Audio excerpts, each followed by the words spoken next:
Po vakar pralošimo, gėdingo Tauragiai, stengiamės, padarėm išvadas, vakar padarėm jau išvadas ir šiandien atėjom su šviežiom, kaip sakom, galvom, mintim ir uždaviniais ir nusiteikėm ir padarėm tą, ką mes privalėjom padaryti. Tai laimėjom rungtynės ir užtikrinti.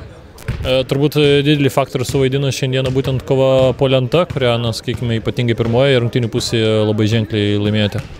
Taip, tai čia kaip didelių žmonių yra užduotis ir aišku perimetro žaidėjų užduotis, tai jeigu tu nelaimėsi kamuolių, tai net negalėsi atakuoti. Tai pirma iš užduočių buvo apsiginti nuo metimų, nuo pramestų metimų atsikovoti kamuolį ir tada turėti šansą pulti.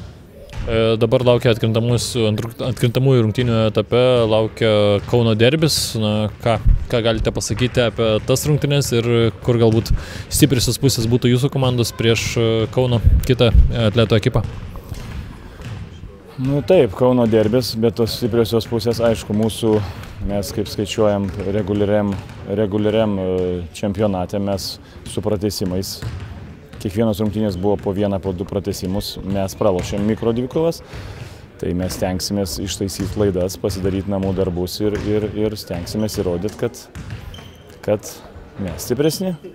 Evaldas, kodėl šiandien nebuvo, traumuotas ar kažkas tiesiog? Mikrotrauma yra ir mes nerizikavom su juo ir yra pas mumis daugiau žaidžiančių žmonių, kurie gal mažiau minučių žaidė, juos šiandien irgi panaudojom, parotavom.